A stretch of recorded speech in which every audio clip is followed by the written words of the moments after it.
కాశీపురంలో యామిని, లలిత అనే ఇద్దరు అక్క చెల్లెళ్ళుండేవాళ్లు. వాళ్ల తల్లి సీతమ్మ. కుటుంబాన్ని పోషించటం కోసం యామిని ఒక గుమస్తా ఉద్యోగం చేసేది.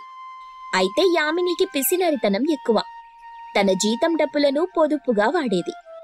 ఆ డబ్బుతోనే తన చెల్లిని కూడా చదివిస్తూ ఉండేది. సీతమ్మ ఇంటి పట్టునే ఉంటూ తన కూతుర్లకు వంట చేసి పెడుతూ ఉండేది. ఒకరోజు యామిని, "అబ్బబ్బా, ఆ కూరలో ఇంత కారం వేశావేంటమ్మా? నోరు మండిపోతుంది. కాస్త తగ్గించొచ్చుగా."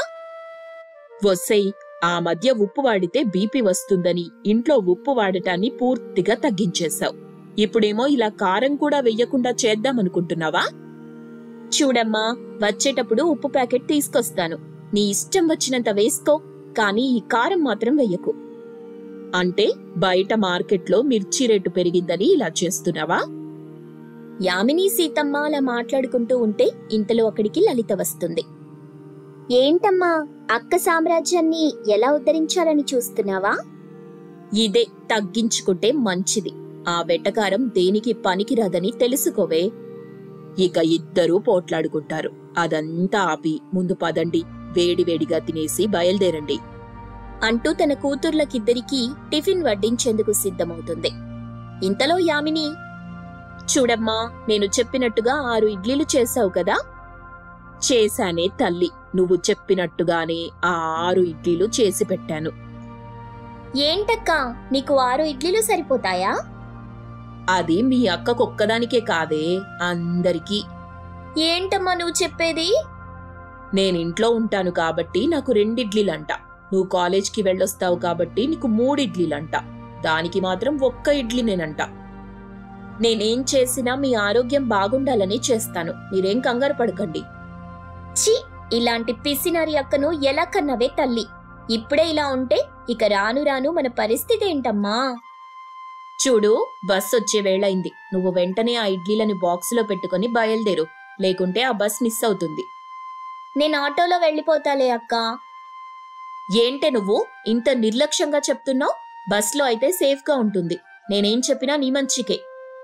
"అదేం కాదులే, ఆటోకి ఎక్కువ డబ్బులు అవుతాయని అలా అంటున్నావు. నీ పిసినరి బుద్ధి నాకు తెలీదా?" ఇంతలో ఒక ఇడ్లీ తినేసిన యామిని చకచకా బయలుదేరుతుంది. "అమ్మా, నేను చెప్పేది జాగ్రత్తగా విను. రాత్రి మిగిలిన అన్నం ఉంది కదా, దాంతో వడియాలు వేసేయ్. ఆ తర్వాత ఈరోజు మధ్యాహ్నానికి నువ్వు పెరుగుతో భోజనం చేసేయ్. రాత్రికి మాత్రం నేను కూరలు తీసుకొస్తాను. నువ్వేం చెయ్యకు, సరేనా?" "సరేనమ్మా." "అక్క, అక్క, నాకు ఒంట్లో బాలేదక్కా. నువ్వు డబ్బులిస్తే కాస్త డాక్టర్కి చూపించుకుంటాను." "బాగానే ఉన్నావు కదే, మళ్ళీ ఏమిబ్బందొచ్చింది?" "అమ్మా, నా ఒళ్ళు నాకు తెలీదా ఏంటి? నాకు జబ్బు చేస్తే నీకేమైనా బాధ కలుగుతుందా? కలగదు కదా. కాస్త వినవే." "అక్క, నాకు డబ్బులివ్వు. ఆరోగ్యం విషయంలో మాత్రం పిసినారితనం చూపించకు. నాకు కోపం వస్తుంది."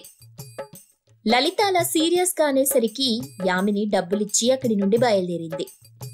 ఆ రోజు సాయంత్రం కాలేజీ అయ్యాక లలిత తన అక్కిచ్చిన డబ్బుతో షాపింగ్ చేసింది. చాలా బట్టలు కొంది. తనకు కావలసినవి కొని ఇంటికి వెళ్ళింది. తన అక్కకి తెలియకుండా రహస్యంగా తన గదిలోకి వెళ్లి ఆ బట్టలన్నీ దాచిపెట్టింది. ఇంతలో సీతమ్మ అక్కడికొస్తుంది.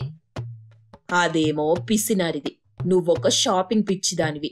మీ ఇద్దరిని ఆ దేవుడు నా కడుపులో పుట్టించాడు చూడు, ఆయనకు దండం పెట్టాలి." "అమ్మా, అరవకే. అక్క వింటే మళ్ళీ కోప్పడుతుంది. ఈ బట్టలన్నీ నేను పండక్కి కొన్నానే." "ఇలా ఆరోగ్యం పేరు చెప్పి డబ్బులు తీసుకోవటం తప్పు కదా. మీ అక్కకి ఈ విషయం తెలిస్తే తిడుతుంది." "అందుకే చెప్పకంటున్నా. ఏ ఆడపిల్లకైనా మంచి మంచి బట్టలు వేసుకోవాలని ఉంటుంది. అక్కకి పిసినారితనం వల్ల ఆశ లేదు. అక్కకి లేనంత మాత్రాన నాకు అలా ఉండాలని లేదుగా. నన్నిలా ఉండనివ్వవే తల్లి. అక్కకి చెప్పావంటే బాగోదు చెప్తున్నా." అంటూ లలిత తన తల్లి సీతమ్మని బెదిరిస్తుంది. ఆ రోజు సాయంత్రం యామిని ఇంటికొస్తుంది. ఖాళీ చేతులతో రావటం చూసి సీతమ్మ కోప్పడుతుంది. "ఏంటే, పొద్దున వెళ్ళేటప్పుడు ఇంటికి కూరలు తీసుకొస్తానని చెప్పావు, ఇప్పుడేంటి ఇలా ఖాళీ చేతులతో వస్తున్నావు?" "అయ్యో, మరిచిపోయానమ్మా. సరే, ఇప్పుడే తీసుకొస్తానుండు." అంటూ ఇంట్లో నుండి బయటకి వెళ్లి కొంతసేపటికి 2 పాత్రల్లో కూరలు తీసుకొస్తుంది. వాటిని చూసి సీతమ్మ, లలిత ఆశ్చర్యపోయారు. "ఇలా వెళ్ళావు, అలా తీసుకొచ్చేసావేంటే? ఇవెక్కడమ్ముతున్నారు? నువ్వు బజారుకు వెళ్ళి తీసుకొచ్చావా లేదా?" మన వీధి చివర బిచ్చగాడున్నాడు కదా, వాడికి చెప్పాను. వాడి దగ్గర నుండే ఈ కూరలు తెస్తున్నాను. చిచ్చి, ఏంటక్క అలా చేసావు? అమ్మా, అక్కకి నువ్వన్నా చెప్పవే. ఏంటమ్మా, బిచ్చగాడి దగ్గర నుండి కూరలు తీసుకురావటం తప్పు కదా? నేను బజారుకు వెళ్లి కూరలు తీసుకొస్తే నాకు 100 రూపాయల నష్టం వస్తుంది. అదే నేను ఆ బిచ్చగడికి ఒక 20 రూపాయలిచ్చి 2 కూరలు తెచ్చానంటే నాకు శ్రమ తగ్గుతుంది, వాడికి డబ్బిచ్చినట్టవుతుంది. మరీ ముఖ్యంగా 80 రూపాయలు నాకు లాభం వస్తుంది. నాకంతా తెలుసు, ముందు తిందాం పదండి అంటూ యామిని అనేసరికి ఇక లలిత సీతమ్మ ఏమీ మాట్లాడలేదు. మౌనంగా తింటారు. తిన్న తరువాత ఇదే మంచి సమయం అనుకొని లలిత తన నాటకం మొదలెడుతుంది. అబ్బా, కడుపులో చాలా నొప్పిగా ఉంది, ఎందుకో తెలియటం లేదు. సాయంత్రం నుండి చాలా ఇబ్బందిగా ఉంది. ఉదయం డబ్బులిచ్చాను కదే, డాక్టర్కి చూపించుకున్నావా? మళ్ళీ నొప్పెందుకొస్తుంది? డాక్టర్ చూసి మందులిచ్చాడు. ఇంకా ఆయనకు 200 అప్పు పెట్టాను. నువ్విచ్చిన డబ్బులు సరిపోలేదు. ఇప్పుడు కూడా ఇంకా ఎక్కువ నొప్పి వస్తుంది. పద, ఆ డాక్టర్ దగ్గరికి వెళ్దాం. తొందరగా చూపించుకుందువు, లేకుంటే నొప్పి ఎక్కువ అవుతుంది. దానికి డబ్బులిచ్చేయవే, అది మాత్రమే చూపించుకొని వస్తుంది. సీతమ్మ అలా చెప్పేసరికి యామిని ఇంకొంత డబ్బును తన చెల్లెలు లలితకిస్తుంది. ఆ డబ్బు తీసుకుని లలిత ఇంటి నుండి బయటకొచ్చేస్తుంది. కొంతసేపటి తరువాత ఇంటికొచ్చి పడుకుంది. మరుసటి రోజు ఉదయాన్నే యామిని ఉద్యోగానికి వెళ్లిపోతుంది. లలిత కూడా షాపింగ్ చేయడానికి బయలుదేరింది. అలా బజారులో షాపింగ్ చేస్తున్న లలితను యామిని చూస్తుంది. ఏంటే ఇక్కడున్నావు? కాలేజ్కి వెళ్ళలేదా? షాపింగ్ చేస్తున్నావేంటి? అక్క, రాత్రి డాక్టర్ ఒక విషయం చెప్పాడక్క. చాలా టైట్ గా ఉండే బట్టలు వేసుకుంటే కడుపు నొప్పి రాదని చెప్పాడు. అలాగే కాస్త కలర్ఫుల్ బట్టలు వేసుకుంటే మనసు ప్రశాంతంగా ఉంటుందంట. ఏంటి, నేనేమైనా పిచ్చిదాన్ని అనుకుంటున్నావా? ఆ డాక్టర్ దగ్గరికి నేను ఉదయాన్నే వెళ్ళాను. అసలు ఆయన దగ్గరికి నువ్వు వెళ్ళనే లేదంట, మొన్న కూడా వెళ్ళలేదంట. నీ సంగతి ఇక్కడ కాదే, పద ఇంటికి అంటూ ఇంటికి తీసుకెళ్ళింది. యామినికి ఓవైపు సీతమ్మ తలదించుకొని ఉంటుంది. అలాగే మరోవైపు లలిత తలదించుకొని ఉంటుంది. ఏంటమ్మా, అదేం చేస్తుందో చూసావా? నాకేం తెలుసే, నువ్వు చెప్తేనే తెలిసింది. నేనేం తప్పు చేయలేదు. ప్రతి ఆడపిల్ల ఇలాగే చేస్తుంది. అంటే నేను ఆడపిల్లను కానా? నేనలా చేయటం లేదెందుకు? నాకిలా మాయమాటలు చెప్పి డబ్బు తీసుకొని ఆ డబ్బుతో షాపింగ్ చేయటం తప్పు కదా? నువ్వలా చేయటమేంటి? కష్టపడితే తెలుస్తుందే. ఇలా దుబారాగా ఖర్చు చేస్తే కష్టం విలువ ఏం తెలుస్తుంది నీకు? అక్క, నువ్వు నన్ను అలా తిడితే నేను ఇంట్లో నుండి వెళ్ళిపోతానక్క. అయినా నువ్వు ఇక మారవా? ప్రతి విషయంలోనూ ఇలా పిసినరితనంతో ఉంటే ఎలా అక్క? నీ వల్ల చాలా ఇబ్బంది అవుతుంది. ఏ ఆడపిల్లకైనా మంచి బట్టలు వేసుకోవాలని, అందంగా కనిపించాలని ఉంటుంది. నీకవేవీ లేవు. ఇలాంటి వాళ్ళు ఎలా బ్రతుకుతారో అసలు అర్థమే కాదు అని చీదరించుకుంటుంటే సీతమ్మ కోపంతో లలితకు ఒక్కటిస్తుంది. యామిని మాత్రం బాధతో తలదించుకుంటుంది. లలిత, నీ అక్క గురించి మాట్లాడే అర్హత నీకు లేదే. మీ నాన్న చనిపోయాక ఇంటిని పోషించడం కోసం మీ అక్క ఉద్యోగంలో చేరింది. మన కోసం అది చాలా చంపుకుంది. మనం దాన్ని పిసినారిదనుకుంటున్నాం, కానీ అది మన భారాన్ని మోస్తుంది. మనం ఏ రోజు ఇబ్బంది పడకుండా చూసుకుంటుంది. దాని పిసినారితనం లోపల ఇంటిని చక్కబెట్టాలనే బాధ్యతుంది. నీకోసం, నా కోసం ఎప్పుడూ దాని మనసు ఆలోచిస్తూనే ఉంటుంది. అలాంటి దాన్ని పట్టుకొని అన్నేసి మాటలనడానికి నీకు మనసులా వచ్చిందే? సీతమ్మలా చెప్పేసరికి లలిత చాలా బాధపడింది. కంటతడి పెట్టుకుంది. తన అక్క పాదాలపై పడి క్షమాపణలు అడిగింది. బాధపడకే, నువ్వెప్పుడూ నవ్వుతూ సంతోషంగా ఉండాలి. అదే నాకు కావాలి. ఈ సమయంలో నేనెళ్ళి కూరలు తీసుకొస్తాను. అమ్మా, వేడిగా అన్నం చేసి పెట్టు, తిందాం. అక్క, ఆ బిచ్చగాడు ఈరోజు పక్క వీధిలో ఉన్నాడు, నేనెళ్ళిరానా అని లలిత అనేసరికి యామిని సీతమ్మలు పగలబడి నవ్వుకున్నారు.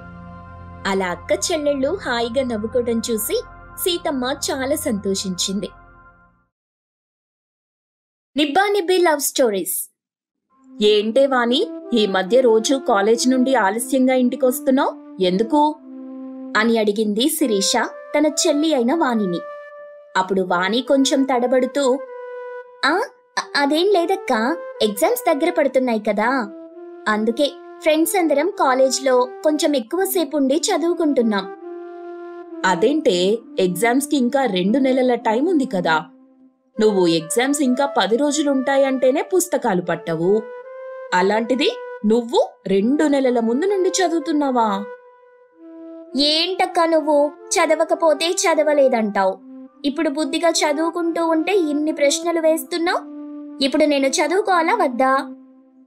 నీ ఇష్టం ఉన్నట్టు చెయ్యి, కానీ కనీసం ఈసారైనా పాస్ అవ్వు అంటూ చెప్పింది శిరీష తన చెల్లి వాణితో.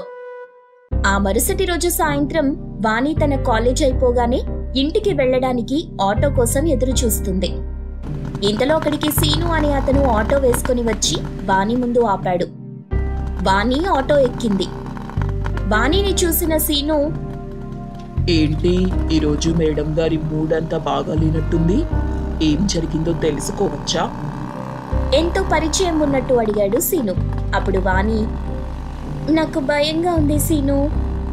ఎందుకు వాణి, ఏం జరిగింది? నిన్న మా అక్క రోజు కాలేజ్ నుండి లేట్గా ఇంటికి ఎందుకు వస్తున్నావని అడిగింది. నాకెంత భయం వేసిందో తెలుసా? కాళ్ళు చేతులు ఆడలేదంటే నమ్ము. ఈ రోజు నుండి తొందరగా ఇంటికి వెళ్ళిపోవాలి. దేనికే ఇంత భయపడుతున్నావా? పోనీ చెప్పకపోయావా మీ అక్కకి మన ఇద్దరం ప్రేమించుకుంటున్నామని? అమ్మో, చెప్పేస్తే ఇంకేమైనా ఉందా? ఏమో బుద్ధి, మన ఇద్దరికి పెళ్లి చేస్తారు అంతే కదా. పో సీను, నాకు సిగ్గేస్తుంది. నన్ను తొందరగా ఇంటి దగ్గర దించేయ్. సరే. అలా ఇద్దరు మాట్లాడుకుంటూ ఇంటి వైపు వెళ్తుంటారు.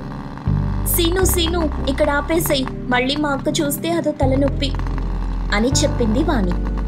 సీను ఆటో ఆపగా వాణి ఆటో దిగి సీనుని చూసి సిగ్గుపడుతూ బాయ్ సీను అని చెప్పింది. ఇదంతా దూరం నుండి శిరీష చూసింది. అమ్మా, చదువుకోవడం అంటే ఇదానే, ఇంటికి రా, ఈ పని చెప్తాను అనుకుంది శిరీష. వాణి ఇంటికి రాగానే శిరీష ఏమీ తెలియనట్టు, ఎక్కడి నుండి వస్తున్నావే? అది అది నిన్ననే చెప్పాను కదక్కా, రోజు కాలేజ్లో చదువుకొని వస్తున్నానని. కాలేజ్ నుండి ఇంటికెలా వచ్చావు మరి?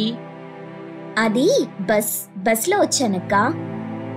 ఏంటి, నువ్వు బస్సులో వచ్చావా? నేను చూడలేదనుకున్నావే. ఆ ఆటో వాడెవడు? వాడితో అంతా ముసిముసిగా నవ్వుతూ మాట్లాడే అంత అవసరం ఏమొచ్చింది నీకు అని గట్టిగా అడిగింది. శిరీష ఆటో గురించి చెప్పగానే వాణి గుండాగినంత పనైంది. ఆటోనా? ఏ ఆటో అక్కా? దొంగ మాటలు చెప్పకే, నేను చూడలేదనుకుంటున్నావా? ఎవరిని చూసి నువ్వు ఎవరు అనుకుంటున్నావో? నేను బస్లో వచ్చాను, నీ మీద ఒట్టక్కా. ఏమో, అప్పుడే నేను పోవాలని కోరుకుంటున్నావా? రేపు చెప్తాను నీ సంగతి వాడి సంగతి అని సీరియస్గా వాణికి వార్నింగ్ ఇచ్చింది శిరీష. వాణికి ఏం చేయాలో అర్థం కాలేదు. దొంగచాటుగా సీనుకి ఫోన్ చేసి, సీను, మనల్నిద్దరినీ అక్క చూసేసినట్టుగా ఉంది, ఇప్పటి వరకు దాని గురించే గొడవ. నువ్వేం భయపడకు వాణి, నేనున్నాను కదా. అక్కడ నువ్వున్నావు సరే, మరిక్కడ నా పరిస్థితి నీకు అర్థం కావట్లేదు. ఇప్పుడు నన్నేం చేయమంటావు? నన్నిక్కడి నుండి ఎక్కడికైనా తీసుకుపో. ఏంటి, ఎక్కడికైనా తీసుకెళ్లాలా? ఇప్పటికిప్పుడంటే మరి నువ్వేం చేస్తావో నాకు తెలీదు, నన్ను మాత్రం ఇక్కడి నుండి తీసుకుపో అంటూ వాణి సీనుతో పట్టుపట్టింది. ఆ రోజు రాత్రి సీను ఎవరికీ తెలియకుండా వాణిని తన ఆటోలో తీసుకెళ్లిపోయాడు. సీను ఆటోతోలే డబ్బుతోనే బతకటం కష్టం. ఇప్పుడు వాణిని బయటికి తీసుకెళ్లాడు. వాళ్ళిద్దరికీ ఇంకా 20 సంవత్సరాలు కూడా ఉండవు. సీను, నేనేమీ తినలేదు, ఎక్కడైనా ఆపవా, తింటాను. సరే, మంచి హోటల్ చూసి ఆపుతానుండు. సీను ఒక మంచి హోటల్ దగ్గర ఆపాడు. వాణి తనకి నచ్చిన ఆహారం కడుపు నిండా తింది. అమ్మయ్యా, ఇప్పుడు కడుపు చల్లగా ఉంది. ఇప్పటి వరకు ఒకటే కడుపులో పాములు పరిగెత్తినట్టు ఉండేది. సరే, బిల్ కట్టు. బిల్లేంటి, నువ్వు తీసుకురాలేదా డబ్బులు? నేనేం తీసుకురాలేదు, నీ దగ్గర లేవా? నా దగ్గర ఈ ఆటో తప్ప చిల్లి గవ్వ కూడా లేదు. మరి బిల్ ఎలా కట్టాలి అని అడిగింది వాణి. చివరకు తిన్నదానికి వంతుగా వారితో ప్లేట్లు కడిగించాడు ఆ హోటల్ ఓనర్. అబ్బా, ఇన్ని గిన్నెలు నా జీవితంలో కడగలేదు. సరే, పడుకోవడం ఎక్కడా? ఇంకా ఎక్కడేంటి, ఈ ఆటోలోనే. ఏంటి, ఈ ఆటోలోనా? అవును. అదేంటి, నీకిల్లు లేదా? ఉంది, కానీ అది మొత్తం కూలిపోయింది.